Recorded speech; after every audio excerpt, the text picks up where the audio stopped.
ng ano. What's up mga kachoy?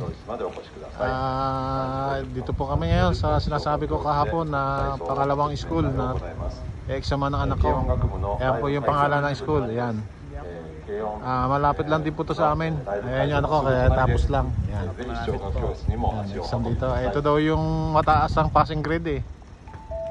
Sabi nila, mga nag-aaral daw dito matatalino. Pag nakapasa siya, maniwala ka matalino na siya. Yan ako. Kasi marami nagsasabi pang matatalino daw itong eskwelahan na ito. Mataas kasi yung passing grade dito. Yan. Pero maganda yung turo dito kasi nagturo na rin dito yung si Kone. Nagturo na dito ng senior high school. Pinahinto ko lang kasi mula nung nag-pandemic.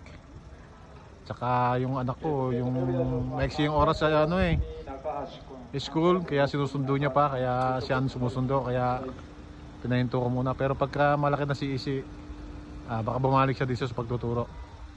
Yan, nagturo na siya dito na English. English teacher siya dito dati. Ayan. Uwian na po. Sana makapasa siya dito. Maganda daw po yung turo dito eh, kaya kailangan ano yung mga bata, kailangan matalino. Kaya mataas ang passing grade na kinukuha dito kaysa doon sa kahapon. Yan, yan, nag-uwian na po yung mga ibang kasamahan niya sa pag-exam. Yan, ito yung anak ko, nakasakay na po sa Kuruma. Ayan po, ayan po yung eskwelahan, ayan yung pangalan ng eskwelahan. Yan. Ayan lang, hindi nyo mabasa kasi Japanese.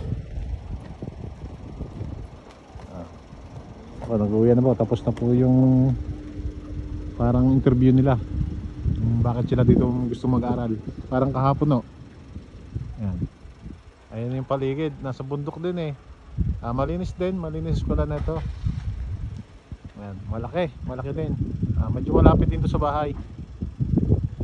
Siguro mga ganun din kalayo, mga 20 minutes sa bike o 30 minutes. Dito magbabike lang siya, pero doon kahapon magte-train siya. Pero malapit din. Ayun, gusto ng anak ko dito mag-aral eh. Ito daw sa mga matatalino. Kung makakapasa siya, sabi ko kanina, kung makakapasa siya, maniwala ako matalino na siya.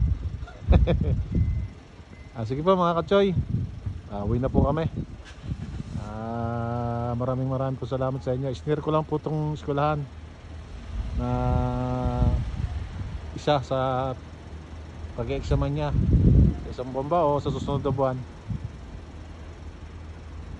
Sana makapasa.